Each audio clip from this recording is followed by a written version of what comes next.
Bible చదువుకుందాం. అందరూ Bible తీయండి. ఆమోసు గ్రంథం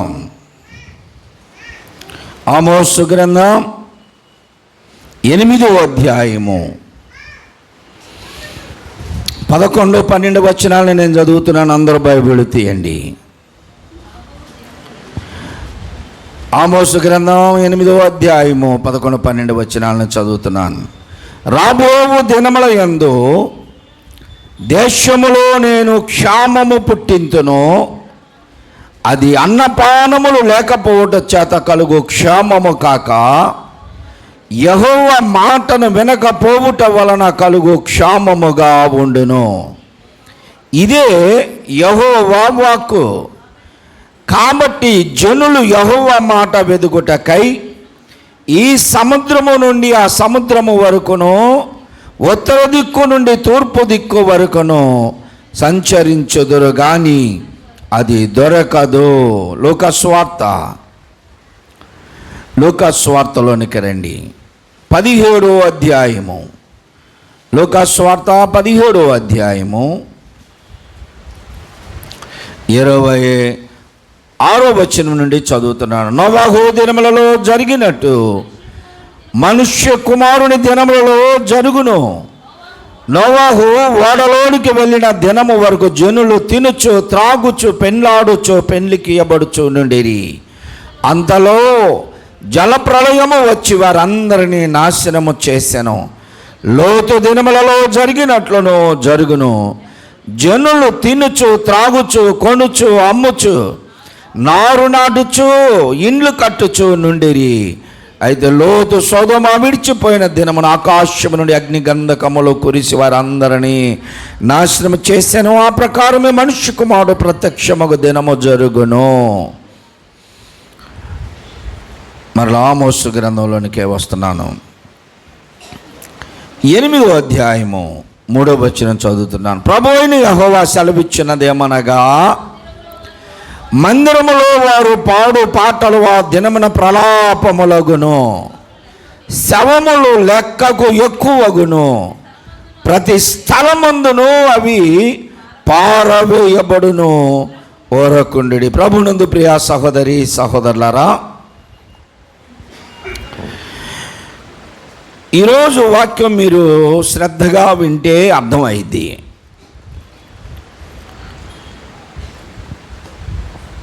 ఆమోసు గారి యొక్క జీవిత చరిత్ర నేను చెప్పట్లా. ఈరోజు వాక్య భాగం అది కాదు. ఆమోసు గారి యొక్క పుట్టు పూర్వత్రాలు, తల్లిదండ్రులు, ఆయన నివసించిన స్థలము, ఆయన ఏ ప్రాంతం వారు, ఎప్పుడు వచ్చాడు, ఇవన్నీ కూడా ఈరోజు వాక్య భాగం కాదు. ఆయనను గూర్చి చెప్పవలసి వచ్చినప్పుడు ఆ సందర్భాలని చెప్తాను. దేవుడైన యెహోవా ప్రవక్త అయినటువంటి ఆమోసు గారి ద్వారా తన ప్రజలైనటువంటి ఇశ్రాయేలీలను, యూదులను హెచ్చరింపజేశాడు. తానేమో యోధియా ప్రాంతమునకు చెందినవాడు. ఇశ్రాయేలు ప్రాంతములో ఉన్న ప్రజలను హెచ్చరించమని పంపించాడు. ఆయన హెచ్చరికలు ఈ దినాన మనకు చాలా అవసరమైనటువంటివి. ఎప్పుడో 100 సంవత్సరాల క్రితము ప్రవచించబడిన ప్రతి ప్రవచనము మన దినాల్లో ప్రస్తుతం ఇప్పుడు జరుగుతూ ఉన్నవి. అంటే ఆ దినమున జరగలేదా అనుకోవచ్చు. ఆ దినమున జరిగినవి కొన్ని. ప్రతి ప్రవక్త ప్రవచించిన ప్రవచనాలు పూర్తిగా వారి కాలంలో నెరవేర్చబడలా. కారణం ఏమిటి అంటే, ప్రవక్త చేత ప్రవచించిన ప్రవచనాలు ప్రస్తుతం వారు నివసిస్తున్న సమయంలో కొన్ని ప్రవచనాలు నెరవేర్చబడ్డాయి. కొన్ని ప్రవచనాలు తదుపరి కాలముల కొరకు దేవుడు ప్రవచింపచేశాడు. ఆ దినమున ప్రవక్త ప్రవచించినటువంటి ప్రతి ప్రవచనము అన్నీ నెరవేరిన కొన్ని మన కాలము కొరకు ఇప్పుడు ప్రస్తుతము నెరవేర్చడానికి దేవుడు ఆ ప్రవచనాలను ఉంచాడు. ఆ ప్రవచనాలు ఇప్పుడు మన కాలంలో నెరవేరుతున్నాయి. దేవునికి స్తోత్రం. ఏమిటి ఆ ప్రవచనము అంటే, ఇప్పుడు మనం చదువుకున్నటువంటి వాక్యము, మొదటి ఆ వాక్యం ఏమిటంటే 8వ అధ్యాయము 11వ వచనములో, రాబోవు దినముల యందు నేను దేశములో క్షేమము కాదు, క్షేమము అంటే సుఖముగా ఉండడం, క్షామము అంటే తెగులు, కరువు, వినాశనములు, ఇవన్నీ కూడా రాబోవు కాలములో అన్నాడు. అంటే ప్రవక్త ప్రవశించిన కాలము కాదు, తన తదనంతరము వారి తరముల తర్వాత రాబోవు కాలము అన్నారు.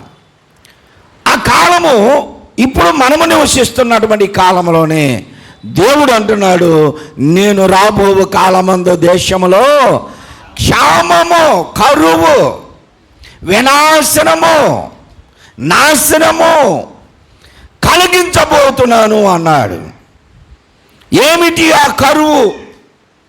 కరువు ఏమిటి అంటే, ప్రవక్త గారి కాలములో ప్రజలు చాలా క్షేమముగా, సుఖముగా ఉన్నారు.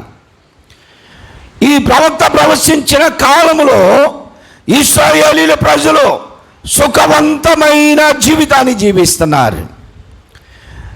వారికి ఎప్పుడు ఎక్కడ కరువు లేని జీవితాన్ని జీవించారు. కరువు లేదు వారికి ఆ రోజుల్లో. వారు సలువరాతి మేడలు కట్టించుకున్నారు.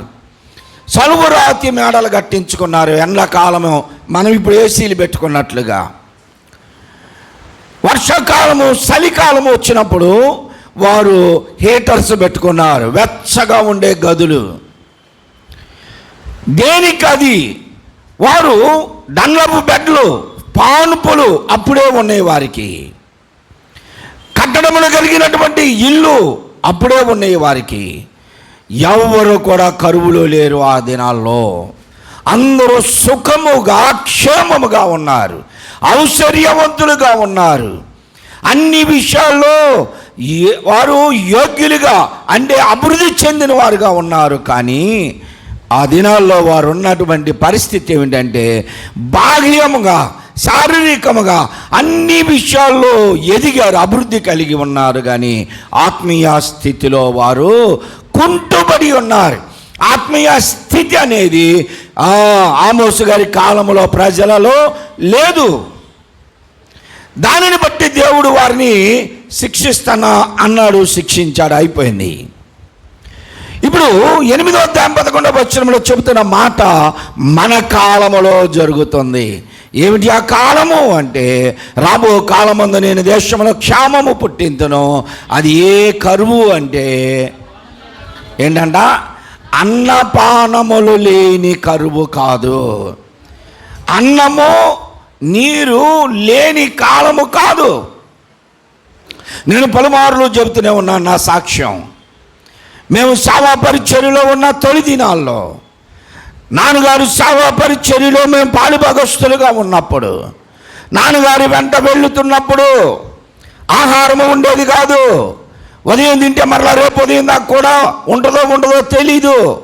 మధ్యాహ్నం తింటే రేపు మధ్యాహ్నం వరకు కూడా ఏ కుటుంబంలో, ఏ గ్రామంలో ఎవరు పిలిచి పెడతారో తెలీదు. భోజనముకు కరువు ఆ రోజుల్లో. నీళ్ళు ఎక్కడా దొరకవు. నీళ్ళు అడిగితే కొలం అడిగేవారు. నీళ్ళు ఎక్కడా దొరికేవి కాదు. అన్నపానములు లేని కరువు కాదు. ఇప్పుడు ఎవరికన్నా భోజనము కరువుగా, ఒక పూట వండని ఇల్లులు ఏమన్నా ఉన్నాయా అంటే నాకు తెలిసి 99.9% అక్కడ లేదు, ఎక్కడా లేదు. ఎవరింట్లో చూసినా ఇంత అన్నం పడేస్తున్నారు. ఒకప్పుడు ఆ భోజనము కోసం అల్లాడిన అటువంటి కుటుంబాలన్నీ ఈరోజు భోజనం అంటే లెక్కలేదు. ఇంత అన్నం కాలువలో పడేస్తున్నారు, డస్ట్బిన్లో వేసేస్తున్నారు. భోజనానికి కరువు లేదు. ఒకవేళ మనము ఊరు ప్రయాణంలో ఉన్నావా, అది పక్క పల్లెటూరు అయినా సరే అక్కడ భోజనం హోటళ్ళు ఉన్నాయి, దాబా సెంటర్లు ఉన్నాయి, రోడ్ల మిటి. నీకు ఏ దాబా కావాలో అది ఉంది. గుజరాత్ కావాలా, పంజాబ్ కావాలా, తమిళనాడు కావాలా, ఆంధ్ర కావాలా, ఏ మిల్స్ కావాలో నీకు రోడ్లు ఎమిటి దొరుకుతున్నాయి. ఒకవేళ అది కాదు అనుకుంటే నువ్వు కూర్చున్న ఇంట్లోనే నీకు అన్ని రకాల భోజనాలు నువ్వు ఆర్డర్ పెట్టుకుంటూ వచ్చేస్తున్నాయి. భోజనం కరువా ఈ రోజుల్లో? నీళ్లు కరువా? నీళ్లు ఒకప్పుడు నీళ్లు దొరికేవి కాదు. ఈరోజు నీళ్లు ఎక్కడికి పోతే అక్కడ ఒక బాటిల్, ప్యాకెట్లు, ఏ రకాన్ని కావాలంటే అలాగా నీకు నీరు దొరుకుతుంది. దేవుడు అందుకే అంటున్నాడు, అన్నపానములు లేని కరువు కాదు రాబోయే దినాల్లోనే కలిగించేది. ప్రతి కుటుంబంలో ప్రతి వ్యక్తి దినాన సమృద్ధిగా ఉన్నారు. కానీ దేవుడు అంటున్నాడు, ఒక కరువును తీసుకొస్తున్నాను అంటున్నాడు. ఏమిటి ఆ కరువు అంటే, యెహోవా మాట వినకపోవుట వలన నీకు కరువు వస్తుంది అన్నాడు. ప్రభునందు ప్రియ సహోదరి సహోదరులారా, నీకు వస్తున్న కరువు ఏమిటో తెలుసా? నీ కుటుంబంలో అన్నపానములు లేని కరువు కాదు, వస్త్రములు లేని కరువు కాదు. ఒకప్పుడు బట్టలు సంవత్సరానికి ఒకసారి కుట్టిస్తే సంవత్సరం వచ్చే లోపల అది చిరుగురు పడితే, ఎక్కడో బెజ్జం పడితే ఆ బట్టలు వేసుకోవడానికి సిగ్గుపడేవాళ్ళం మేము. ఇవాళ చినిగిపోయిన బట్టలు వేసుకుంటే అందరికీ ఫ్యాషన్ కాదు, అదొక గొప్పతనం అంట. చినిగిపోయిన ప్యాంట్లు ఖరీదు ఎక్కువ. మేము వేసుకునేటువంటి షర్టు ప్యాంటు ఏదైనా చిన్న చీకురు పడితే అప్పుడు చెమట్లు ఉండేవి, కొట్టేవి. లేకపోతే ఉతికే వాళ్ళు బండ్లకేసి బాధేవాళ్ళు, వాషింగ్ మిషన్ లేవుగా. ఆ బ్రష్ పెట్టి రుద్దితే అటు రుద్ది ఇటు రుద్ది, పాపం సహోదరుడికి తెలియదు అంత రుద్దితే మురిగిపోదు, బట్టలు చినుగుతాయి అని. రుద్దడమే బ్రష్ పెట్టి ఆ చినిగిపోతే వేసుకోవడానికి సిగ్గుపడేవాళ్ళం. ఇవాళ మీరందరూ కూడా ఆడపిల్లలు, మగపిల్లలు, యవ్వనస్తులు అందరూ శరీరాన్ని కనపడేటట్టు వేసుకుంటేనే సంతోషపడుతున్నారు. వస్త్రం కరువు లేదు ఈ రోజున, ఆహారం కరువు లేదు. కానీ యెహోవా మాట వినకపోవటం వలన నీకు ప్రతి కరువు వస్తుంది. దేవుని మాట వింటున్నావా? దేవుడు కనపడే దయాప్రాప్తురాలా నీకు శుభం ఎందుకు వినమండి మేము అనుకుంటున్నారు చాలామంది. దేవుడు కనపడి మోషే అని పిలిస్తే పలుకుతామయ్యా. దేవుడు కనపడి నా ప్రియ కుమారుడా బాలస్వామి అంటే నేనెందుకు పలకనయ్యా, నా కుమారుడా చిన్న అంటే నేనెందుకు పలకనయ్యా అనుకుంటున్నారు. దేవుడు ఇప్పుడు మనల్ని పేరు పెట్టి పిలిస్తే పిలిచిన వారు కొంతమంది ఉన్నారు, కానీ అందరికీ ఆ భాగ్యము దొరకదు. దేవుడు మాట్లాడుతున్నాడు. దేవుడు మాట్లాడుతుండగా నీవు ఆలకిస్తున్నావా? సరాసరి దేవుడు వచ్చి పిలిచే రోజులు పోయి దేవుడు ఇప్పుడు మాట్లాడతాడు. ఎలా మాట్లాడతాడంటే, ఒక సావుకుడు మాట్లాడుతూ ఉంటే సావుకునిలో నుండి నీతో మాట్లాడతాడు. దేవునికి స్తోత్రం. నీ లోపములను సరి చేయడానికి, నీకున్నటువంటి కొదివేమిటో సరి చేయడానికి దేవుడు ఆ సావుకుని ముఖాంతములో నుండి మాట్లాడతాడు నీతో. గ్రహిస్తున్నావా? గ్రహిస్తున్నావు ఎప్పుడైనా? ఇప్పుడు నేనున్నా సావుకునిగా, నేను ఇక్కడ నిలబడితే నాకు ఇక్కడ ఎవరో చుట్టాలు లేరు. నేను ఇక్కడ నిలబడితే నాకు ఎవరు ఇక్కడ అన్నదమ్ములు బంధుమిత్రులు లేరు. నేను ఇక్కడ నిలబడితే ఇప్పుడు నాకు ఎవరు శత్రువులు లేరు. ఎవరు నా ప్రాణ స్నేహితులు, ప్రాణ శత్రువులు లేరు. నేను ఇప్పుడు ఇక్కడ నిలబడ్డాను అంటే నన్ను నేను దేవుడికి స్వాధీనం చేసేసుకున్నా. దేవుని ఆత్మ నాలో నుండి మాట్లాడుతూ ఉంటాడు. దేవునికి స్తోత్రం. ఎవరి మీద కక్షతోనో ఎవరి మీద ప్రేమతోనో మాట్లాడకూడదు ఇక్కడ. ఒకవేళ అలా మాట్లాడారు ఏ సావుకుడైనా అంటే సావుకుడు దేవుని ఆత్మ చేత నింపబడలా, నడిపించబడట్లా. ఇక్కడ నుంచి సావుకుడు మాట్లాడితే ఆ మాట్లాడే మాట ఎవరైనా సరే, అది నేను కావచ్చు, దుర్గర బ్రదర్ కావచ్చు, ఇంకొక బ్రదర్ ఎవరైనా కావచ్చు, వారు మాట్లాడుతుంటే ఒకవేళ నీలో లోపం ఏదైనా ఆ వాక్యం ద్వారా సరి చేయబడితే ప్రభువా నన్ను సరి చేస్తున్నా అనుకోవాలి. నీలో ఉన్నటువంటి ఏ కొదువునో వాక్యము ద్వారా దేవుడు చూపించినప్పుడు ఆ కొదువును బట్టి దేవుని ఎదుట నువ్వు పశ్చాత్తాపడాలి, క్షమించమని అడగాలి. దేవుడు మాట్లాడుతుంటే మాటలని లెక్క చేయట్లేదు చాలామంది. సరే, వాక్యం చదువుతున్నావా? వాక్యం చదివితేనన్నా వాక్యం ద్వారా మాట్లాడతాడు దేవుడు. దేవుడు ఏమై ఉన్నాడు ఇప్పుడు? దేవుడు ఏమై ఉన్నాడు? వాక్యమై ఉన్నాడు. ఏ వాక్యం? తెల్లవారుజామున ఒక్క ఆయనకి పంపిస్తే చాలు, దుర్గారావు బ్రదర్ నాకు పంపిస్తారు ఒక వాగ్దానం, ఆ వాగ్దానాన్ని నేను వెంటనే ఫార్వర్డ్ చేసేస్తా చిన్న ఒకసారి ఇంకొకరికి పెడతాడు. ఇదే వాక్యం రౌండ్ తిరిగి మళ్ళీ నాకే వచ్చింది. అది వీళ్ళందరూ కలిసి చివరికి మళ్ళీ పాస్టర్ గారికి పంపిస్తారు. ఈ వాక్యాన్ని చూసి ఇవాళ మంచి వాక్యం వచ్చింది, దేవుడు నాకు మంచి వాక్యం ఇచ్చాడు అన్నాడు. ఒకసారి ఇలాగనే నాకు చేత కాదు, ఒకరితో పెట్టించా, ఇలాగా ఒక వాక్యాన్ని పెట్టించాను. నీ బ్రతుకు నువ్వు సరి చేసుకో, దినములు చెడ్డవి అని ఒక మాట పెడితే మా అక్కయ్య కూతురు ఫోన్ చేసింది. అదేంటి మామయ్య, మేమేదో పొద్దున్నే లేచి పనులకు పోతాం, ఏదో మా పనుల మీద మేము వెళ్తాం, ఒక మంచి వాక్యాన్ని విని వెళ్ళాలి కానీ ఏంటి అది పెట్టావు అని ఫోన్ చేసింది. నేను పెడితే అలాంటి వాక్యాలే పెడతా నీ జీవితాన్ని సరి చేయటానికి. నేను ఎప్పుడు కూడా నీవు దీవించబడదు, నువ్వు ఆశీర్వదించబడదు, నీ దుఃఖ దినముల సమాప్తం అని పెట్టను. దినములు చెడ్డవి కనుక సమయమును పోనీయొద్దు. దినములు చెడ్డవి గ్రహిస్తున్నావా? నీ దినములలో నీవు సరి చేసుకోవాల్సినవన్నీ సరి చేసుకుంటున్నావా? ఇది కాదు, వాక్యమును చదవరు, బైబిల్ చదవరు, రోజుకు ఒక అధ్యాయం చదవాలి, 2 అధ్యాయాలు చదవాలని నియమం లేదు, ఎవ్వరు దాన్ని పట్టించుకోరు. ఆ ఫోన్లో వచ్చి ఫేస్బుక్లోనే వాట్సాప్లోనే ఏదో వస్తే ఆ వాగ్దానం చదువుకొని వెళ్ళిపోతున్నావు, అది ఆ వాక్యం? బైబిల్ చదువు, దేవుడు నీతో మాట్లాడతాడు. యెహోవా మాట ఆలకించకపోవటం నీ బాల్యము నుండి నీకు వాడుకైపోయింది, అలవాటు అయిపోయింది. వాక్యం వింటలా ఇప్పుడు ఎవరో, వాక్యానికి వారి హృదయాల్లో స్థానం లేదు, వాక్యానికి స్థానం లేదు, ఎవరు వాక్యానికి తావేవట్లా.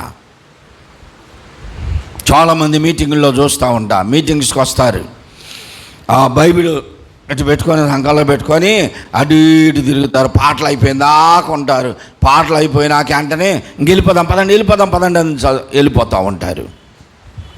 వాళ్ళకి కావాల్సిన పాటలే, వాక్యం అవసరం లేదు సేవకులకు కానీ సంఘస్థులకు కానీ ఎవరికి. దేవుడు అంటున్నాడు, యెహోవా మాట వినకపోవుట వలన నీ జీవితంలో కష్టాలు వస్తున్నాయి, యెహోవా మాట వినకపోవుట వలన నీ కుటుంబంలో సమస్యలు వస్తున్నాయి, యెహోవా మాట వినకపోవుట వలన నీ జీవితాన్ని సరి చేసుకోవట్ల. వాక్యం ద్వారా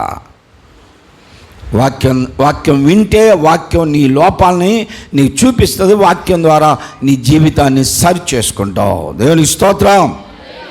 అన్నపానములు లేని కరువు కాదు. యెహోవా మాట వినకపోవటం వలన వచ్చు క్షామమై ఉండును.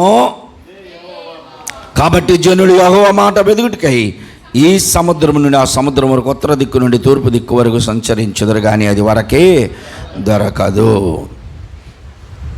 ఎవరు బైబిల్ చూడబాకండి, వినండి. దేవుని మాట దొరకని రోజులు వచ్చినాయి. వాక్యం చెప్పాలి అంటే నాకు దగ్గరే ఉండాలా, వాక్యం ఉండాలా, వాక్యం ఉండాలా. 2 రోజుల క్రితం మీరు చూసారా, తెలంగాణ రాష్ట్రంలో గోదావరి కని బస్ స్టాండ్లో దళిత క్రైస్తవుడు పత్రికలు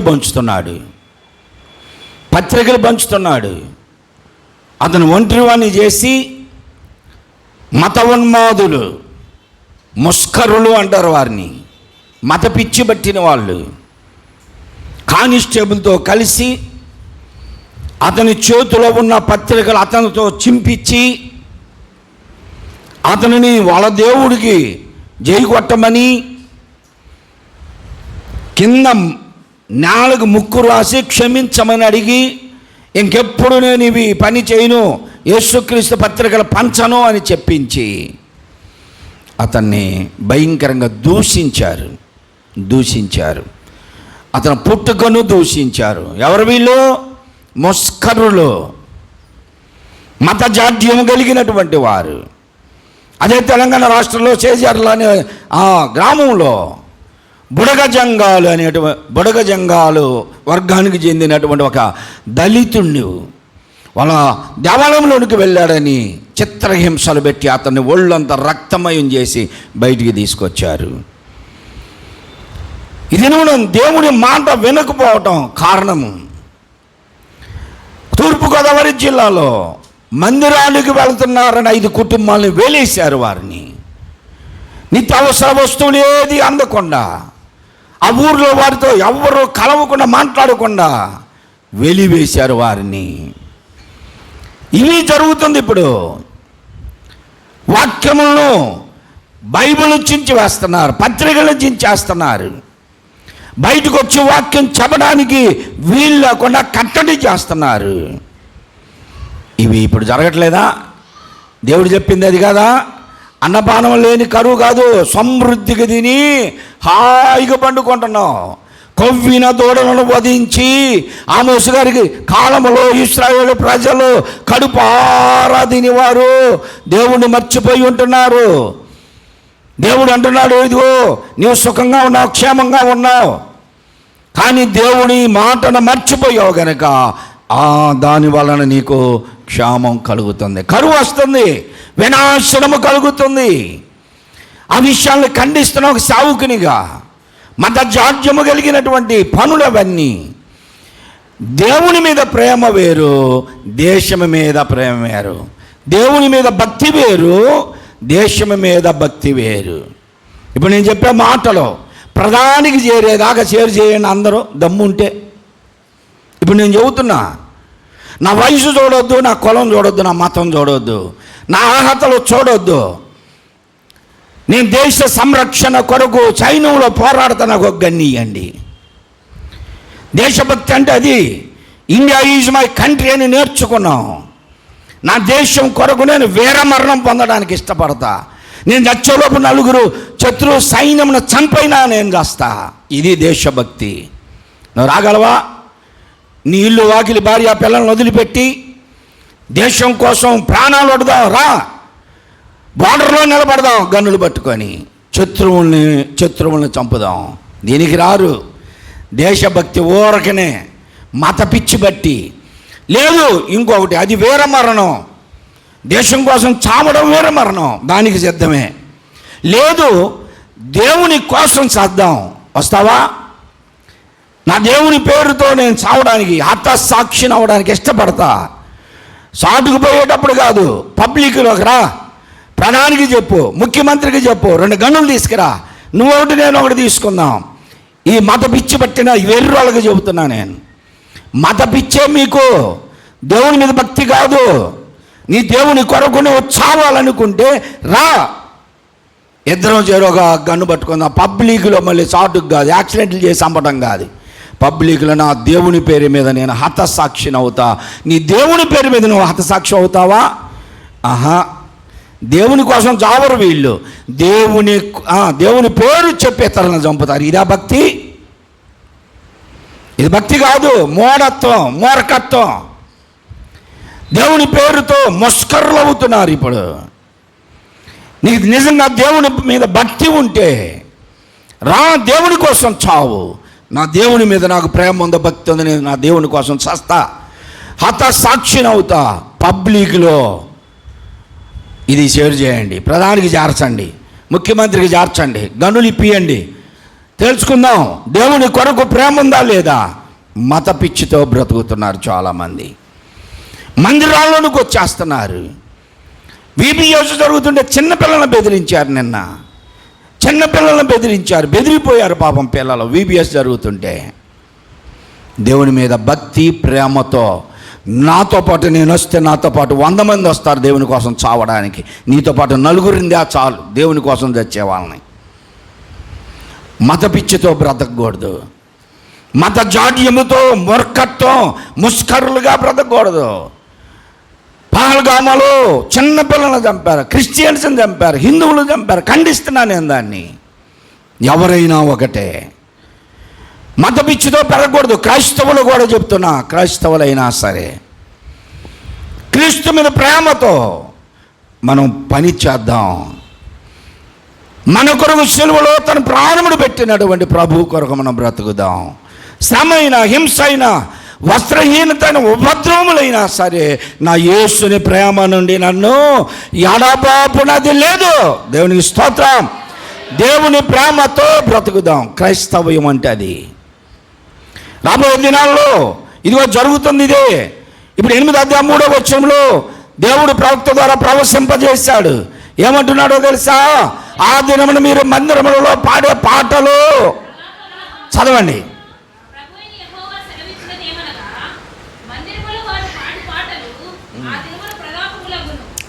మందిరములో వారు పాడే పాటలో ఆ దినములలో ప్రలాపములు అవుతాయి అంట. ఒక విషయం చూసారా మీరు? వార్తలు విన్నారా? పేపర్లో చదివారా? ఫేస్బుక్లో, యూట్యూబ్లో గుడ్ ఫ్రైడే రోజు మనం ఇక్కడ 7 మాటలు వర్ణించుకుంటూ మనం సంతోషంగా ఉన్నాం. కానీ నైజీరియా దేశంలో మత జాడ్యము కలిగినటువంటి ముస్కర్రులు ఇంచుమించు 100 మంది పైగా క్రైస్తవులను ఊసకోత కోశారు. గుండెలు రగిలిపోతున్నాయి, వేదనతో నిండిపోతున్నాయి. మందిరాల్లోకి చొరబడి మందిరాల్లో ఉన్నటువంటి అన్ని పగలు కొడుతున్నారు. ఎవరు వీళ్ళు? దేవుని మీద ప్రేమ కలిగిన వాళ్ళు కాదు, దైవభక్తి కలిగిన వారు కాదు. దేవుని పేరు చెప్పుకొని, మతం పేరు చెప్పుకొని మనుషులను చంపుతున్నారు. గుడ్ ఫ్రైడే రోజే మందిరంలో యేసు ప్రభు వారి యొక్క శిలువ మరణమును గూర్చి వారు ధ్యానం చేస్తూ ఉంటే ఊసకోత కోశారు. 100 మంది పైగా నైజీరియాలో. దేవుడు చెప్పిన మాట నెరవేరుతుంది. యెహోవా మాట వినకపోవట వలన నీ వలన నీ కుటుంబానికి, నీ వలన నీ సంఘానికి, నీ వలన నీ గ్రామానికి, నీ వలన నీ దేశమునికే దేవుడు శాపమును తీసుకురాబోతున్నాడు. ఆ దినమున మీరు మందిరంలో పాడే పాటలన్నీ ప్రలాపములో. అప్పుడు దాకేమో ఏం పాడా? సంతోషమే సమాధానమే, సంతోషమే సమాధానమే, సంతోషమే సమాధానమే, సౌఖ్యమైన సంతోషం, చెప్పన సౌఖ్యమైన సంతోషం. నా హృదయము వింతగా మారెను, నా హృదయము వింతగా మారెను, నా హృదయము వింతగా మారెను. యేసు నాలో వచ్చినందున, యేసు నాలో వచ్చినందున. దేవునికి స్తోత్రం. అప్పటిదాకా సంతోషంతో పాడినటువంటి పాటలన్నీ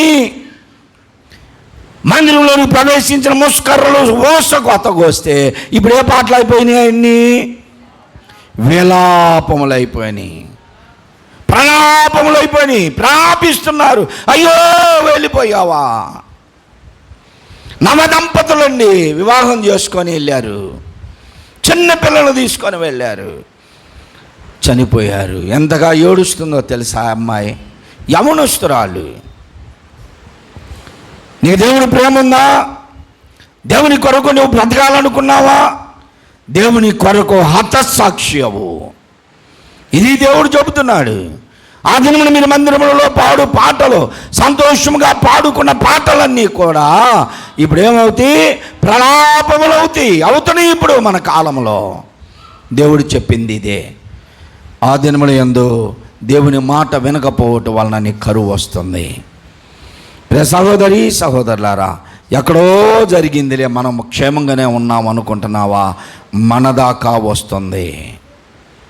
ఇదే పరిస్థితులు ఉత్తర భారతదేశం నుండి దక్షిణ భారతదేశంలోకి ప్రవేశించింది, తెలంగాణ దాకా వచ్చింది. మన దాకా రావడం ఎన్నో రోజులు పట్టదో. నీ విశ్వాసాన్ని కాపాడుకో, ప్రభు కొరకు బ్రతకడానికి నిశ్చయించుకో, ప్రభు కొరకు మరణించడానికి ఇష్టపడు. దేవుడు నీకు నిత్య రాజ్యం ఇస్తాడు. దేవునికి స్తోత్రం. ఇంకా క్రింద అంటున్నాడు, చదవండి 8వ అధ్యాయంలోని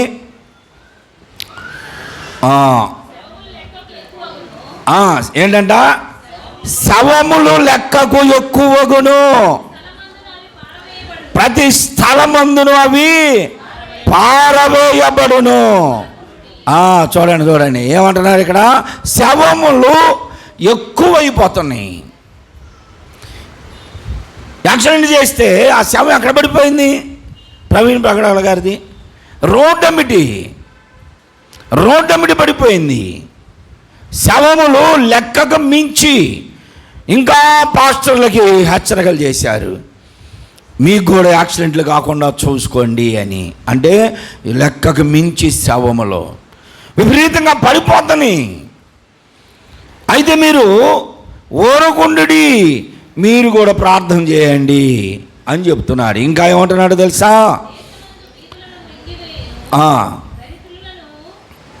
కింద వచనాల్లోకి వద్దాం. 9వ వచనం 8వ వచనం నుండి చదవండి. ఇందును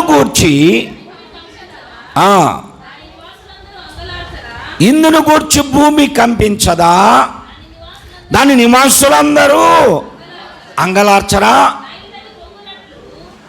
నైలు నది పొంగునట్లు భూమి ఉబుకొను. క్రైస్తవులు జరుగుతున్నటువంటి ఈ దారుణమైన హింసలను బట్టి ఏమవుతుందంటే ఇప్పుడు భూమి కంపించిపోతుంది. దేవుని ఉగ్రత ఎక్కడన్నా చూడు, భూకంపాలు జపాన్లో, రష్యాలో, పాకిస్తాన్లో, ఇండియాలో వరదల చేత కొట్టుకుపోయినాయి అన్నీ. నిన్న మొన్న ఇజ్రాయెల్ దేశానికి వచ్చింది, అమెరికాలోకి వచ్చింది, ఆస్ట్రేలియాలో కారు చిచ్చు. ఆస్ట్రేలియాకి ఇప్పుడు మనకి ఎండాకాలం, అక్కడ మాత్రం వారికి చలికాలంలో వారికి ఎప్పుడు కూడా ఎండాకాలం వస్తే అడుగులు తగలబడతాయి, కానీ ఇప్పుడు చలికాలంలోనే కారు చిచ్చు రగిలింది. ప్రభుత్వాలకు చేత కాదు, వేల హెక్టార్లు తగలబడిపోతాయి. కరువు కాటకములో భయంకరమైన పరిస్థితులు, భూమి కంపించిపోతుంది. ఇప్పుడు ఎక్కడ చూసినా భూకంపాలు, వరదలు, సునామీలు, అగ్నిపర్వతములు పేలిపోవడం, భూమి కంపిస్తుంది. తర్వాత ఏమంటున్నాడు ఇంకా, నైలు నది పొంగినట్లుగా ఆ భూమి ఉబికిద్ది, వారి నివాసులందరూ అంగలార్చుదురు.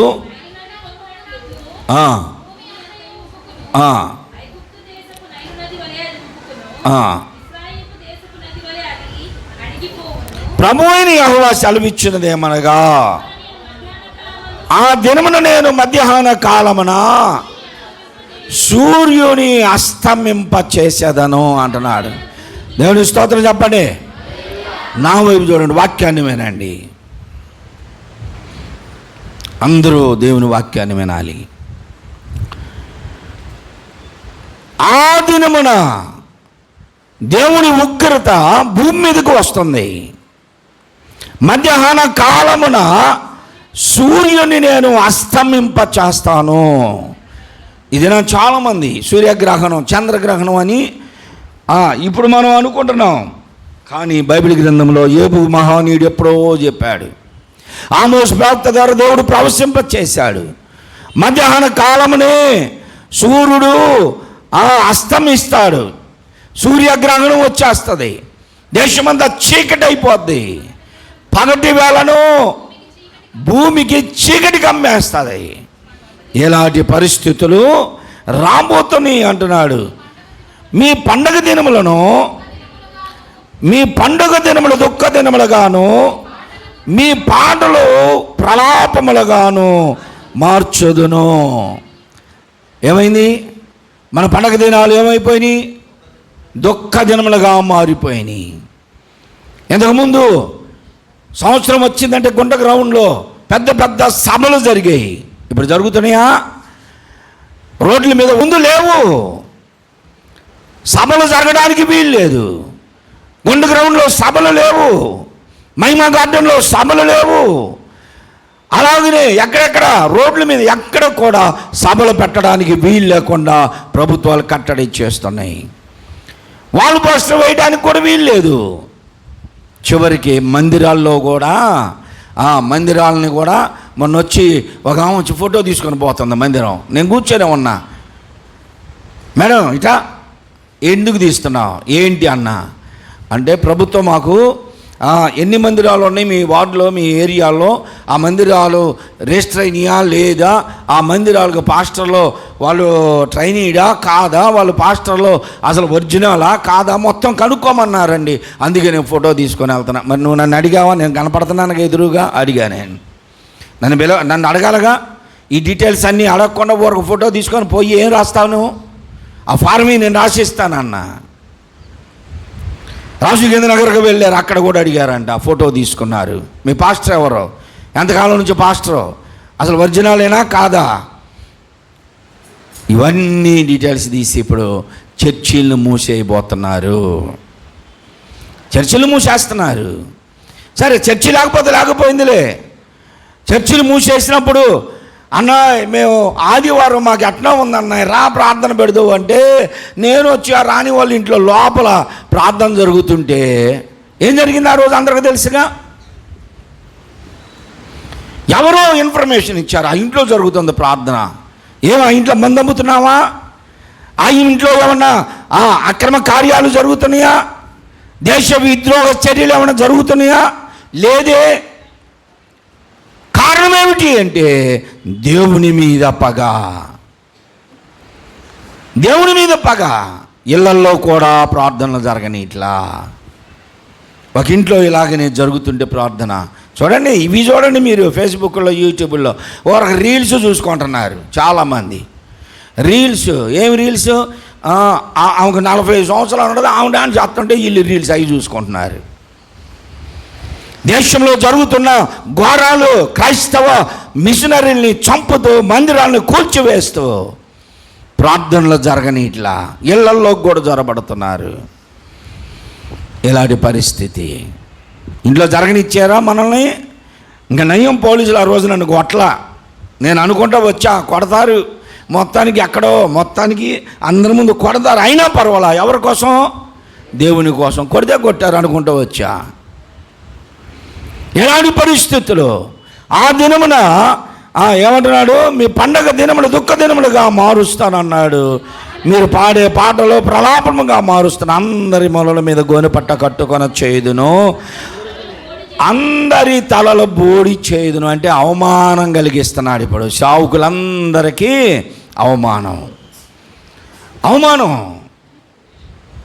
అజయ్ పాస్టర్ గారిని తీసుకెళ్ళారు, అనీ జాన్సన్ గారిని లోపలేశారు, వికేఆర్ గారిని ఇంటి మీదకి వెళ్ళి దొమ్మి చేశారు.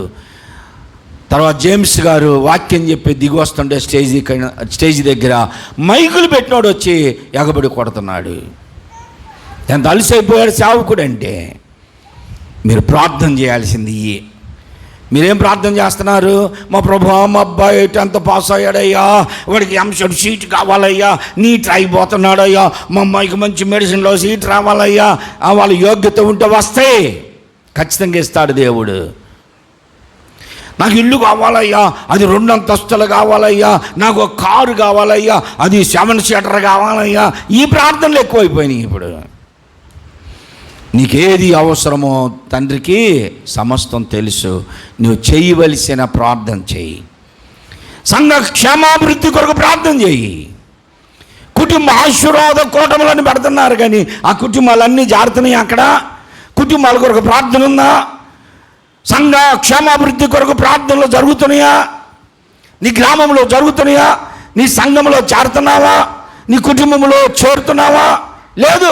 ఆదివారం కొంతమంది ఇక్కడికి ప్రార్థనకు వచ్చినప్పుడు బైబిల్ దాటమే తప్ప మరలా ఆదివారం దాకా ఆ బైబిల్ ఆడందో కూడా తెలియదు. తల్లులకి వందనాలమ్మా. చాలామంది అలానే బ్రతుకుతున్నారు.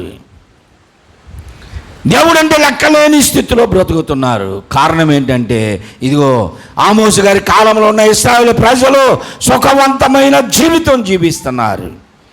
పానుపుల మీద వారు చాసుకొని పడుకుంటున్నారంట. కవ్విన దూడలను వధించుకొని తింటున్నారు. దంతపు మంచముల మీద పరుండున్నారు. పానుపుల మీద వారు ఎంత సుఖవంతమైన జీవితం. మందలో శ్రేష్టమైన గొర్రెల్ని వధించుకొని తింటున్నారు. స్వరమండలములతో కలిసి ఏం పాట పాడుతున్నారు? పిచ్చి పాటలు పాడుతున్నారు. స్వరమండలములతో కలిసి పిచ్చి పాటలు అంటే ఏం పాటలు చెప్పండి? పిచ్చి పాటలు, పిచ్చి పాటలు. ఆ మధ్య ఒక ఆయన బుర్రి మేసలు పెట్టి ఎట్లా అనుకుంటే పాడాడే, ఏం పాడ, ఏదో పాట ఒకటి అంటావా ఏసయ్యా అంట. పిచ్చి పాట కాదు అది. నిన్నేనమ్మో ఏసయ్యా పిలిచాడు, 10th క్లాసు తప్పినోడ ఎలక్షన్లో తప్పి. పిచ్చి పాటలు కదా. అంటే దేవుడికి కావాల్సింది ఎవరు? యోగ్యులు కదా. 10th తప్పిన వాళ్ళు అందరా, ఎలక్షన్లో తప్పిన వాళ్ళు అందరా, ఓడిపోయిన వాళ్ళు అందరా? కాదు. దేవుడు నిన్ను ఎన్నుకోవాలి అంటే నీలో ఒక యోగ్యతను చూస్తాడు. దేవునికి స్తోత్రం. దేవుని కొరకు బ్రతకగలవా? నీకు డిగ్రీలు ఉన్నాయి, నీకు అంతస్తులు ఉన్నాయి, నీకు ఉద్యోగాలు ఉన్నాయి, నీవు అన్నిటిలో యోగ్యుడివే. నీవే కావాలి దేవునికి. అన్నిటిలో ఫెయిల్ అయినాడు నీవెందుకు అసలు? దేవుని కొరకు బ్రతకడం, దేవుని కొరకు బ్రతకడం కావాలి. ఇదిగో అంటున్నాడు, వారందరి తలలో బోడి అయిపోయినాయి. ఒకనికి కలుగు ఏకపుత్ర శోకము వంటి శోకము ఏంటంట? అలాంటి శోకమును పుట్టిస్తాడంట. ఒకనికి కలుగు ఏకపుత్ర శోకము. ఒక్కడే కొడుకుంటే మధ్య ఏమి అసలు విశ్వాసులే వీళ్ళు, మళ్ళీ పేరుకి విశ్వాసులే. ఒక్కడ కొడుకుంటేనంట ఏం చేయమన్నారు? నీకు ఇద్దరున్నారుగా, నీ దాకా రాలా అది వార్త. ఒక్కడ కొడుకున్నాడు, మా ఒక్క కొడుకే నీకు, చాలా జాగ్రత్త, మిత్తుకుపోద్దంట. మరి ఏం చేయాలంటే 5 ఏళ్ల దగ్గరికి పోయి 5 రూపాయలు అడక్కొచ్చుకోవాలంట. చేశారు చాలామంది. ఓ ముమ్మబ్బాకేం కాకూడదయా, అబ్బా ఎంత అందంగా ఉన్నాడు, వాడు వాళ్ళు ఎత్తుంటాడు. మళ్ళీ 5 ఏళ్ల దగ్గరికి పోయి రూపాయి అడక్కొచ్చుకొని 5 రూపాయలతో ఏం చేశారు? గాజులు కొనుక్కోవాలంట. నీ డబ్బులతో కొనుక్కుంటే రావా? అంటే అడగొచ్చుకున్న డబ్బులతో నువ్వు గాజులు కొని వేసుకుంటే అప్పుడు నీ కొడుక్కేయి, వాడి చేతులకేయి, అప్పుడు వాడు బతికేది. నువ్వు డబ్బులు అడగొచ్చి ఒక్కడే కొడుకున్న తల్లులు డబ్బులు అడగొచ్చి గాజులు తెచ్చి వాడి చేతికి వేయాలి, వాడు బతికేది. అప్పుడు నువ్వు కాదుగా, నువ్వు వేసుకోవటం కోసం. ఇంకొక సిద్ధాంతం ఏందో తెలుసు? అన్నా చెల్లెళ్ళు ఎర్రచీరలు పెట్టుకోవాలంట. ఇలా కట్టుకోవాలని ఆశ పుట్టి, అరే లేకపోతే నీకు ఏదో నైద్దిరా చిన్నోడా, నీ లేకపోతే నీకు ఏమన్నా నైద్దిరా పెద్దోడా అనుకుంటా ఏం చేశారు? ఎర్రచీరలు అంట. ఎర్రచీరలు అన్నా చెల్లెలు ఆ ఎర్రచీరలు పెట్టుకున్నంత మాత్రం బతికారా? సావరా వీళ్ళు? చిన్న పిల్లని తీసుకొని నిలబెట్టారండి పొద్దున్నే ఇంటికాడ, స్వీట్ బాక్స్ పెట్టుకొని. ఏంటంటే ఇవాళ రాఖీ పండగ అండి, రాఖీ కట్టాలి. రాఖీ కడితేనంట వాడికి బాగా కట్టించుకున్నారుగా, కట్టించుకొని మళ్ళీ అదే బయటకు వెళ్తే తెంపండి రా, ఆడు పాస్టర్ గారు మళ్ళీ వచ్చి చూస్తాడు. ఆ చిన్నపిల్ల బాక్సు పట్టుకొని నిలబడది.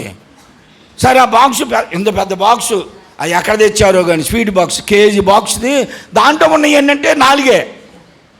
ఆ 4 వేసుకొని నిలబడదు. ఏంటంటే మా అన్నకి ఆ పిల్లకి మాటలు కూడా రాట్లా సరిగ్గా. మా అన్నకి అదే రాఖీ కట్టాలంట. రాఖీ కడితేనే అన్న చెల్లెల ప్రేమలు ఉంటాయా? రాఖీ కడితేనే నీ ప్రేమలు నిలుస్తున్నాయి అంటే అది డూప్లికేట్ ప్రేమ. ఇక్కడ ఏమంటున్నాడంటే ఏకపుత్ర శోకమును కలిగిస్తానన్నాడు. అంటే ఒక్కడే కొడుకుండి ఆ ఒక్క కొడుకు యోగ్యుడైన తర్వాత, అన్నిటిలో రాణించబడిన తర్వాత ఆ ఒక్క కొడుకు చనిపోయాడే అనుకోండి, ఆ కుటుంబంలో ఎలాంటి దుఃఖం ఉంటుంది చెప్పండి? ఎలాంటి దుఃఖం? ఆ సూర్యలంకలో ఈతలకు పోయి చచ్చిపోయిన వాళ్ళంతా ఎంతమంది పిల్లలు ఉన్నవాళ్ళు? ఒక్కడే కొడుకు. నేను పేపర్లో చదువుతాను అన్ని విషయాలు. ఒక్కడే కొడుకు ఇంజనీరింగ్ చేస్తున్నాడు, ఈతకెళ్ళి చచ్చిపోయాడు. ఒకడే కొడుకు యాక్సిడెంట్ అయి చనిపోయాడు. ఆ కుటుంబంలో ఎంత వేదన ఉంటుందో తెలుసా? ఆ కుటుంబంలో ఎంత వేదన. అసలు పాస్టర్ గారి కొడుకు, ఆ అబ్బాయి కొంచెం నల్లగా ఉంటాడు, ఆమె పాస్టమ్మ గారు కొంచెం అబ్నార్మల్గా ఉంది. వచ్చి కూర్చున్నాక నుంచి మనస్థిమితం లేనట్టుగా ఉంది. ఏంటండి పాస్టమ్ గారి కంటే అప్పుడు చెప్తున్నారు, ఈ అబ్బాయి తర్వాత అబ్బాయి గుంటూరులో జాబ్ చేస్తున్నాడు. జాబ్ చూసుకొని బైక్ మీద వెళ్తున్నాడు, లారీ యాక్సిడెంట్లో చచ్చిపోయాడు. యవనస్తుడు. ఈ ఉన్న అబ్బాయి కంటే ఆ అబ్బాయి చాలా చక్కగా ఉంటాడు, జాషువాలాగా ఎర్రగా చక్కగా ఇంకా బాగున్నాడు. అలాంటి పిల్లోడు చనిపోతే ఆ తల్లి పిచ్చిదైపోయింది. ఏం మాట్లాడాలో తెలియట్లేదు ఆమెకి, మైండ్ అంతా పోయింది. ఇద్దరు కొడుకులున్న తల్లికే ఒక కొడుకు చనిపోతే అంత బాధ అయితే, ఒక్కడే కొడుకున్న ఆ కుటుంబంలో ఆ ఒక్క కొడుకు చనిపోతే ఎంత బాధను అనుభవిస్తారో తెలుసా? మొన్న మనమందరం అనుభవించాం, క్రైస్తవ లోకమంతా అనుభవించాం. ఎందుకు అంటే ప్రవీణ్ పగడాల గారు మన కుటుంబ సభ్యుడిగా భావించాం. దేవునికి స్తోత్రం. ప్రతి కుటుంబములో ఆయన కుమారునిగానే చూశారు. ప్రవీణ్ గారు మా పెద్ద కొడుకు అయ్యా, మాకు పెద్ద దిక్కు అయ్యా అని క్రైస్తవ లోకమంతా కదిలింది, శోకముతో నింపబడ్డారు. దేవుడు అన్నాడు, ఏకపుత్ర శోకము వంటి ప్రలాపం కలిగిస్తా కుటుంబాల్లో. అంత్య దినములలో ఘోర శ్రమ దినములను కలిగించబోతున్నాడు దేవుడు. ప్రియ సహోదరి సహోదరులారా, ఇప్పుడు మనం చూసింది కొంచెమే ప్రారంభం. ఇప్పుడే ప్రారంభం, శ్రమలో ఇప్పుడే ప్రారంభమైనవి. ఈ శ్రమలు ఇంకా ముదిరిపోకముందే నీలో ఇంకా బలహీనరాలుగా ఉన్నావా, బలహీనుడిగా ఉన్నావా, విశ్వాసం తక్కువగా కొదువుగా ఉందా, విశ్వాసంలో స్థిరపడదాం. ఇంకా మనం చూసి ఇర్మీయా గ్రంథం 16:4 అంటారు, మృతదేహములను ఖననము చేయలేదు అంటున్నాడు. మందిరాలు మూసివేయబడతాయి అంటే ఇవన్నీ కూడా నేను ఎప్పుడు వాక్యం సిద్ధపరిచానంటే 2017లో, ఇప్పుడు కోసం కాదు, 2017లో సిద్ధపరిచిన వాక్యాన్ని ఇప్పుడు చెప్తున్నా. చనిపోయిన వారి కోసం ప్రార్థన కూడా జరగవంట. మొన్న జరగనిచ్చారా? చదవండి, ఇవన్నీ రెఫరెన్స్లు ఉన్నాయి. ఇర్మీయా గ్రంథం 16:7 అంటున్నాడు, చనిపోయిన వారి నిమిత్తం ప్రార్థనలు జరగనీయరు. ఎవరు అక్కడ ఆయన చనిపోతే జ్ఞాపకార్థ కూటం జరుపుదామని సావుకులు వెళ్తే వెళ్ళనిచ్చారా? మేము బయలుదేరాం యూపీఎఫ్ తరపున, వెళ్ళనీలేదు. ఎప్పుడో ప్రవక్తల ద్వారా దేవుడు ప్రవశింపజేశాడు.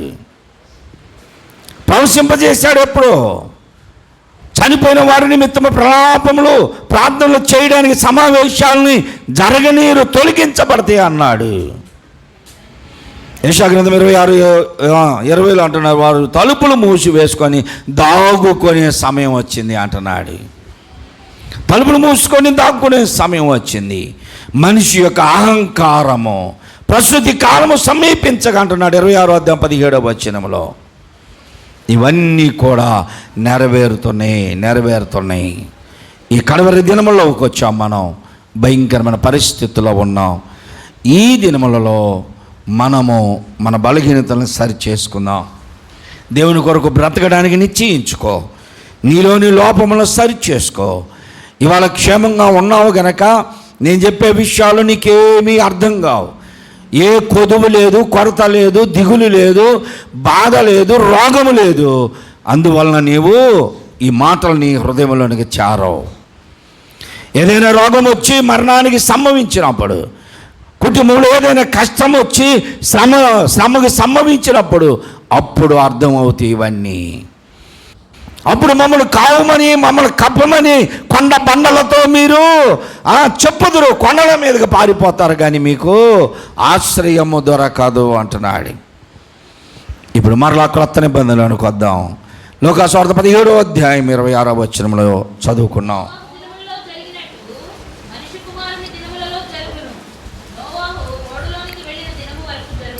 నోవాహు దినములలో జరిగినట్లుగా మనుష్య కుమారుని దినములలో జరుగుతుంది, ఇప్పుడు జరుగుతుంది. లోతు దినములలో జరిగినట్లుగా మనుష్య కుమారుని దినములలో జరుగుతుంది. జనులు తినుచు త్రాగుచు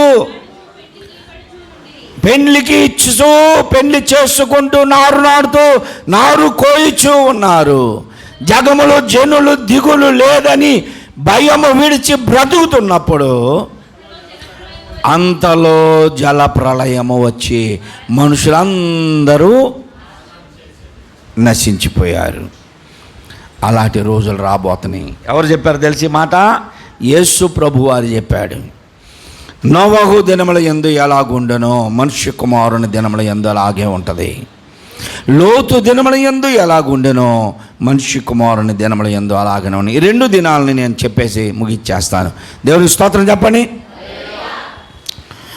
క్రైస్తవ కర్షక కదలి రావయ్యా, కన్నులు తెరసి కానవేమయ్యా,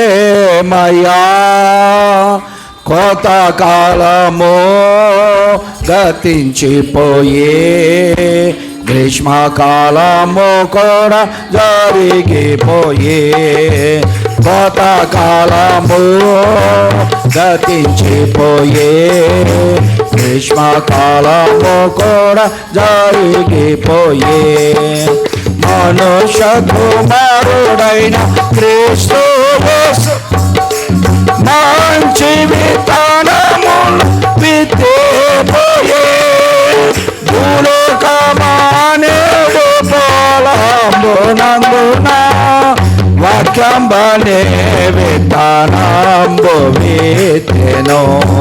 క్రైస్తవ కర్షక కదలి రావయ్యా, కన్నులు తెరసి కానవేమయ్యా, మత కాలము గతించిపోయే, గ్రీష్మకాలము కూడా జరిగిపోయే, కన్నీళ్లతో క్రైస్తవు తలవరము నిలవెందుకు, కన్నీళ్లతో క్రైస్తవుడా కలవరము నిలవెందుకు, సంతోషముతో సంగీతములతో,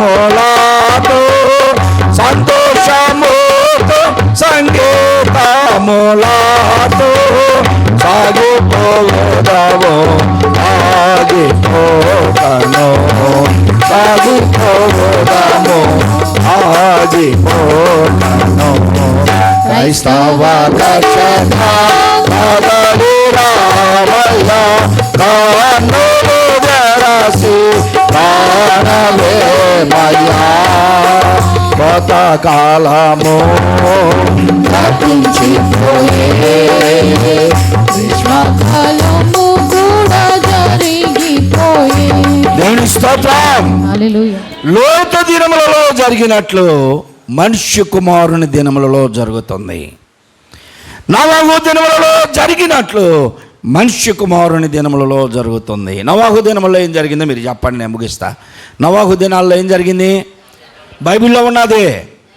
జలప్రళయం వచ్చింది. రావడానికి కారణం మనుషులు ఎలా ఉన్నారు అప్పుడు అంటే, తినుచు త్రాగుచు పెళ్లి చేసుకుంటూ పెళ్ళికి ఇచ్చుచు నారు నాడుతూ నారు కోస్తూ జగములు జనులు సుఖముగా ఉన్నారు. ఇప్పుడు జరగట్లేదా? ఆమోసు గ్రంథంలోనే అంటున్నాడు, విత్తువాని వెంట కోయువాడు వస్తున్నాడంట. విత్తువాడి వెనకే ఇప్పుడు విత్తనాలు వేసుకుంటూ వెళ్ళారు, కొడవలు పట్టుకొని వరి కోత కోయటానికి వస్తున్నారంట. సాధ్యమా ఇది? అవుతుందా? అవును, ఇప్పుడు జరుగుతుంది. నిజమేనండి. మామిడి చెట్టు నాటితే నాటిన దగ్గర నుంచి కోత కొయ్యాలంటే ఇప్పుడు మన దగ్గర రైతు ఉన్నాడు, అచ్యుత్ బ్రదర్ ఉన్నాడు. ఎన్ని సంవత్సరాలు పట్టిద్దయా? మామిడి చెట్టు నాటితే కోత వచ్చేసరికి ఇంచుమించు 5 సంవత్సరాల పైన పట్టిద్ది. కొబ్బరి చెట్టు నాటితే కాయలు రావడానికి 5 సంవత్సరాల పైన పట్టిద్ది. 10 సంవత్సరాలు కాపు వచ్చే చెట్లు ఉన్నాయి. వరి నాటితే 6 నెలలు పైన పట్టిద్ది. ఈ రోజుల్లో వేసేది ప్రతి చూడండి, మామిడి చెట్టు ఎంత ఎత్తే ఉంది, దాని నిండా కాయలే. అది నాటిన 3-4 నెలలకే పూత వచ్చేస్తుంది, వెంటనే కాయలు వచ్చేస్తున్నాయి. వరి నాటితే 3 నెలల పంటే, వెంటనే పంట వచ్చేస్తుంది. విత్తువాని వెనకాలే కోయువారు వెళ్ళిపోతున్నారు. వెంటనే నేను పెళ్లి చేసా ఒకరికి, నేను రోజులు మర్చిపోయా. తర్వాత మరలా వాక్యం చెప్పడానికి అదే ఊరు పోతే ఇక్కడే తెనాలి దగ్గర ఇద్దరు పిల్లల్ని తీసుకొని వచ్చారు. ప్రార్థన చేయండి పాస్టర్ గారు అని. పెళ్ళి ఎప్పుడైంది అయ్యా అంటే మీరేగా పాస్టర్ గారు చేసింది అన్న.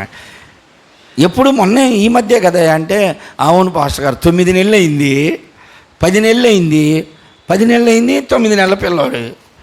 ఎంత తొందరగా పిల్లలు పుడుతున్నారు అంటే వెంటనే కాపు వచ్చేస్తుంది.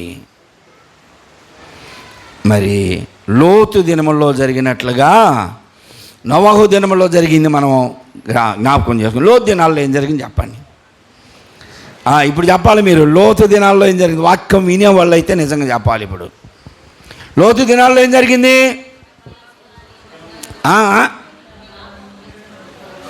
పాపం విస్తరించిపోయింది. విడివిడిగా చెప్పండి. మేము చెప్పలేములేండి అన్నారా? పబ్లిక్ అయిపోయిందండి. ఇప్పుడు పబ్లిక్ అయిపోయింది. 2018 సెప్టెంబర్ నెలలో మన సుప్రీంకోర్టు ఒక ఆర్డర్ ఇచ్చింది తెలుసా? ఈ సంవత్సరంలో పోయిన నెలలో ఏప్రిల్ నెలలో సుప్రీంకోర్టు ఒక తీర్పు ఇచ్చింది. ఇవన్నీ లోతు దినములలో జరుగుతున్నాయి. నేను పేపర్లు దించి పెట్టా. అవన్నీ ఇప్పుడు చూపించడానికి కుదరదు. పేపర్లు అన్నీ ఉన్నాయి. స్వలింగ సంపర్కమును చట్టబద్ధం చేసింది. అంటే పురుషులు వివాహాలు చేసుకోవచ్చు. ఇగో పేపర్లో ఉన్నాయి అన్నీ.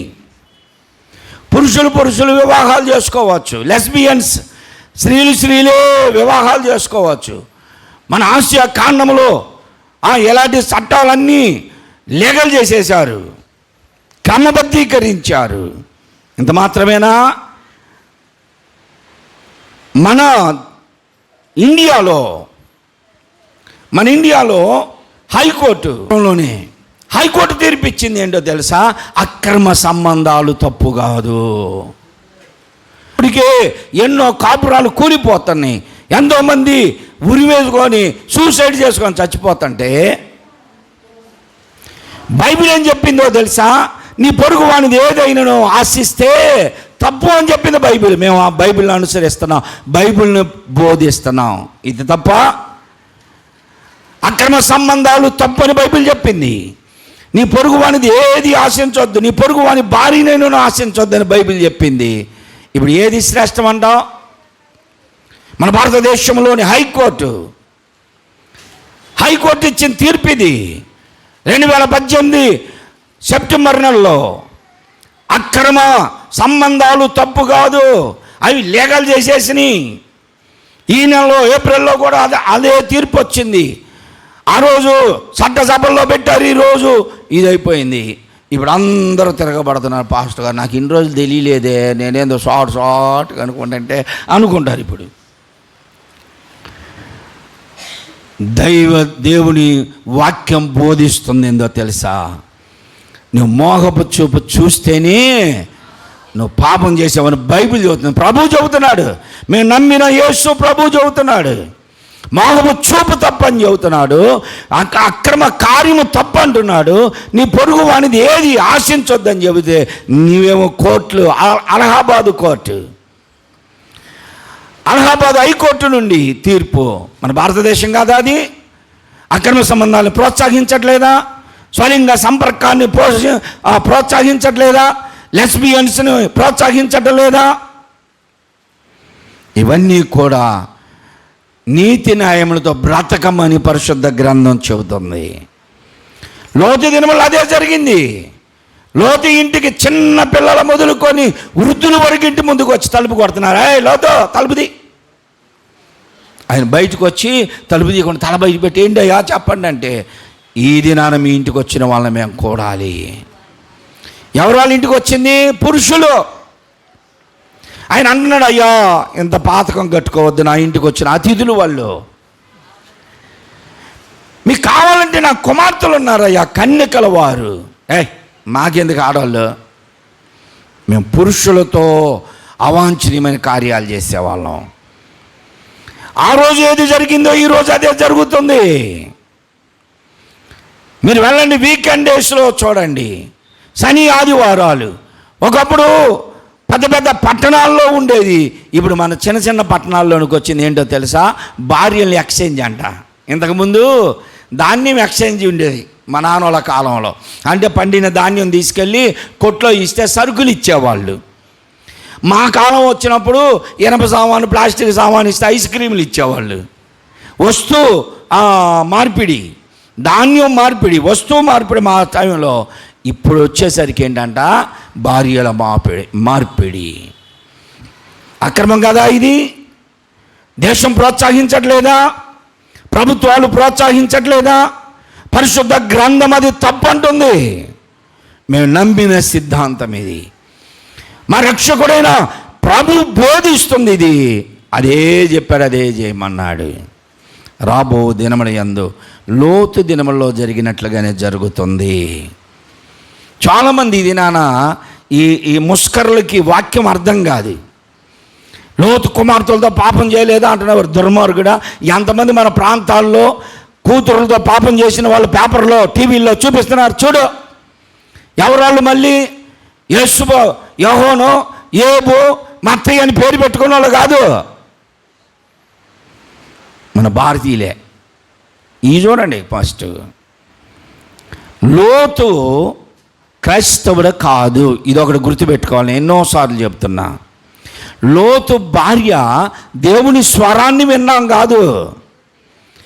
ఎవరు ఆమె అంటే ఐగుప్తీరాలు, ఐగుప్తి నుండి వచ్చింది, అన్యురాలు ఆమె. దేవుడు తెలియదు, దేవుని ధర్మశాస్త్రం తెలియదు, దేవుని నిబంధన తెలియదు. ఆమె ఎలా ఎదిగి వచ్చిందో అలాంటి వాతావరణమును ఇంట్లో కలిగించింది. అందుకే క్రైస్తవ పిల్లలు అన్యులను చేసుకోకూడదు. క్రైస్తవులు ఎప్పుడు కూడా మారు మనసు పొందిన వారినే చేసుకోవాలి. మారు మనసు పొందిన ఇద్దరు ఉంటే ఆ ఇద్దరు దేవునికి అనుకూలంగా ఉంటారు. మారు మనసు లేని వాళ్ళని నువ్వు చేసుకుంటే, వినండి, మీ పిల్లలకి ఏదో మంచి సంబంధం, ఎర్రగా బాగా హైట్గా బాగున్నాడు అనుకొని చేస్తే వాడు ఇరగదేస్తున్నాడు ఇంట్లో. మారు మనసును పొందిన వాడిని చెయ్యి. నీ కుమార్తెలకి, నీ కుమారులకు మారు మనసు పొందిన అమ్మాయిని తీసుకురా. అనుకూలంగా దేవుని చిత్తాన్ని నెరవేర్చేవారుగా ఉంటారు. కాబట్టి వాక్యాన్ని వినండి. రోషముతో, హృదయ భారంతో ప్రకటిస్తున్నా. దేవుని కొరకు బ్రతకడానికి, అవసరమైతే దేవుని కొరకు చనిపోవడానికైనా నిశ్చయించుకో. దేవుడు నిన్ను నిత్యరాజ్యమునకు చేరుస్తాడు. దేవుడి మాటలు దీవించనుగాక. ఆమేన్. అందరూ మోకరించండి, కళ్ళు మూసుకోండి. అందరూ మోకరించండి, కళ్ళు మూసుకోండి. ప్రార్థన చేసుకుందాం. అందరూ తలలు వంచి కళ్ళు మూసుకోండి. ఈ మధ్యాహ్న కాల సమయంలో విన్నటువంటి వాక్యమును జ్ఞాపకం చేసుకో. దేవుని సన్నిధానములో దేవుడు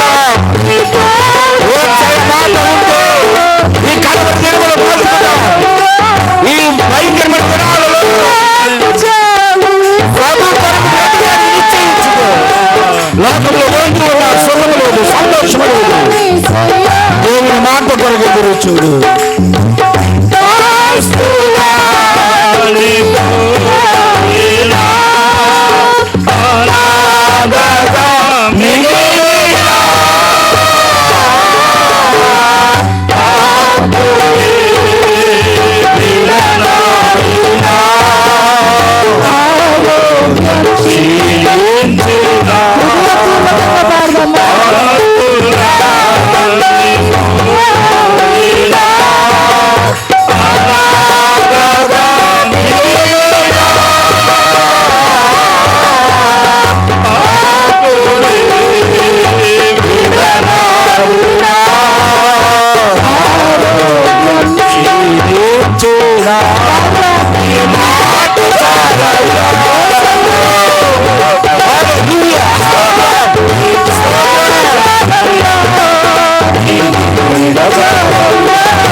అందరూ గొంతెత్తి 2 నిమిషాలు ప్రార్థన చేయండి.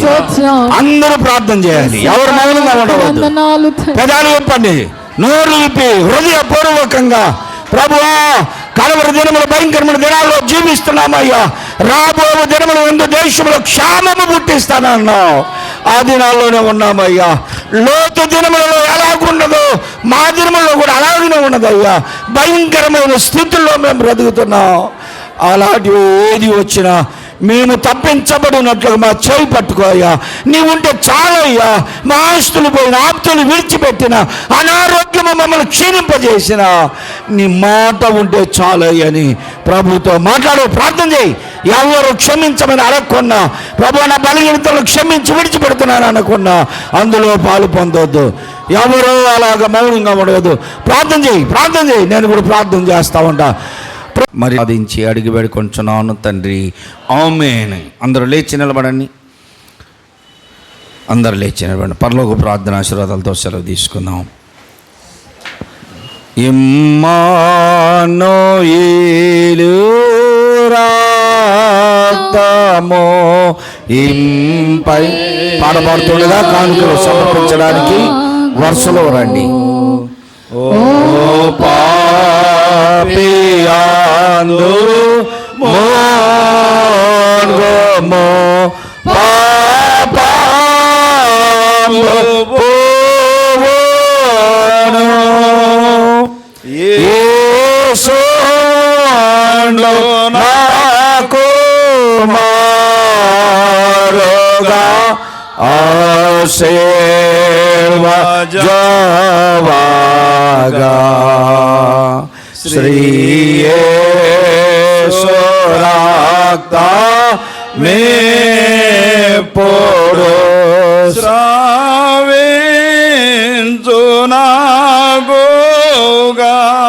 పరలోకమందున్న మా తండ్రి, నీ నామము పరిశుద్ధ పరచబడును గాక.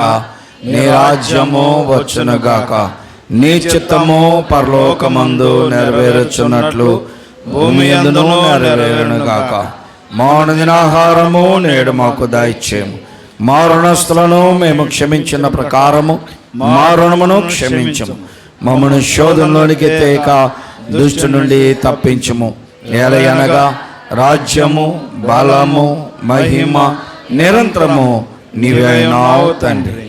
ఆమేన్. మన ప్రభువైన యేసుక్రీస్తు యొక్క కృప, తండ్రిన దేవుని యొక్క ప్రేమ, పరిశుద్ధాత్మ యొక్క అన్యోన్య సహవాసము, ఆదరణ ఇప్పుడు ఎల్లప్పుడు కూడిన మనకందరకు సదా తోడైండును గాక. ఆమేన్.